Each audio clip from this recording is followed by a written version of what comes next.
Hi, I'm Debbie. I'm with Tupperware. I wanted to do a DIY Italian herb seasoning demo. So this is great for when you want to do a demo and show how to make different spices. This is the recipe, and hopefully I can pin a copy of it at the end. We'll see. So it's pretty simple. I have everything lined up here, so it should be simple. And this is the Datsa bowl that we're gonna mix it in. This is big for the amount of seasoning we're making, but it's easier to stir it and mix it and shake it if you put it in a bowl.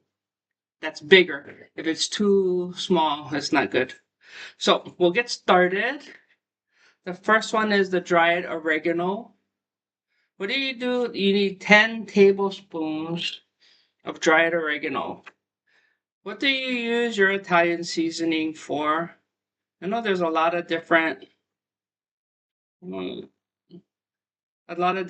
thing. Spaghetti sauce. Three. I wish you guys could help count. I think this is gonna be 4, 5, 6, 7, 8,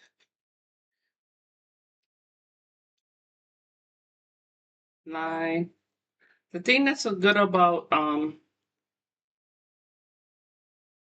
seasonings is if you're a little bit off, it's okay. Baking, you usually mess it up if it's not right on. Hopefully. It'd be funny if I watch a YouTube video back and I count more than 10 or less than 10. Hopefully not. This is basil. Basil, so we'll put 5 tablespoons of dried basil. So 1, 2, 3, 4.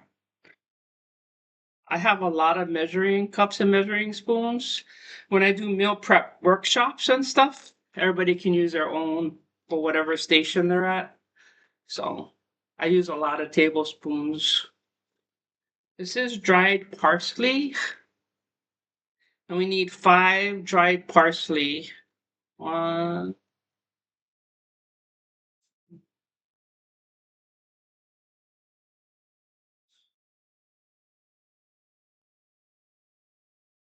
4. Oh, not too bad. I didn't go over on too many of them. I'm like, I try to follow the recipe. I'm not always successful, but I do try. This is onion powder, and you need 7.5 tablespoons. But not to worry, Tupperware sells half tablespoons too. That our measuring cups and spoons have a lot of variety. We even have a quarter of a teaspoon, which a lot of the measuring spoons don't have. Okay.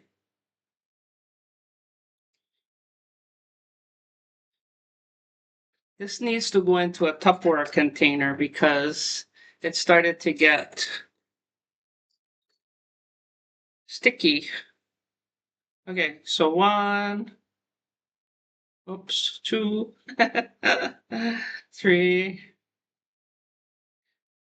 4, 5, 6, 7.5. Really don't worry about if it's a little bit more or a little bit less. You can adjust it on the next one you pour out. And then we have garlic powder. And we need 4 tablespoons of garlic powder. Hopefully this one is good. Oops, 1, 2, 3, 4. There's a little bit left. We'll just get rid of that. I have an assistant that cleans up after me, so don't worry about throwing stuff on the side. This is rock salt, kosher salt, rock salt, coarse kosher salt. We have Hawaiian salt in Hawaii, but that's not the one you got to use.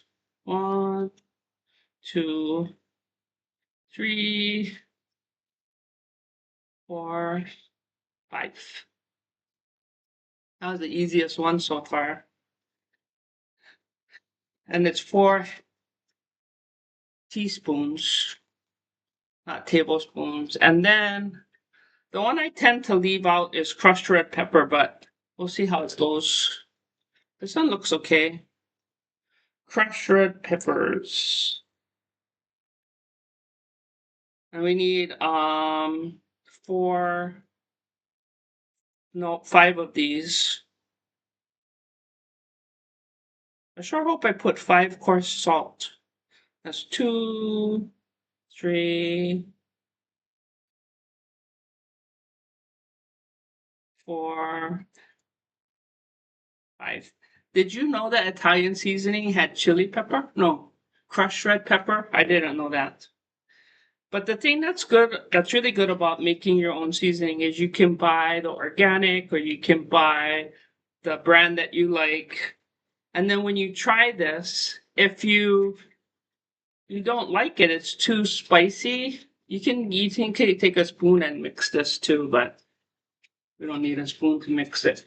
We can just see. These bowls are awesome. You can like throw them around and all. They're sealed tight, watertight, airtight, liquid tight, I think. So doesn't that look good? Yeah, it looks really good. And we have dry seasoning containers. You can put them in. It looks really good. So what I'm gonna show you is that's funny. Not don't inhale, don't inhale it. Eat it. Don't inhale it. All right. So this is great. You know, when you go to the restaurant, you go to the fancy restaurants, not like McDonald's, but you go to the fancy Italian restaurants and stuff like that, and they give you the Italian olive oil, and they put it on a plate, and they give you bread, and then they sprinkle seasoning on it. You can sprinkle the Italian seasoning on it. That's pretty cool, yeah. And then this is a tortilla keeper, but it also holds bread, cut up bread. So you can take, who doesn't like that when you go to a fancy restaurant and you get bread with the olive oil? That's pretty good. So this is the olive oil and bread. And I'm gonna eat it, but I think I'm not gonna try to talk after I eat it because I usually choke. But it looks really good. A lot of fun. And if you have friends over, you can all bring like one seasoning and then make it and everybody take it home. But you can adjust the recipe if you want more salt, Hawaiian, if you want more garlic or onion powder or chili, the crushed pepper, you can adjust it to how you want it. So thanks for watching. Aloha.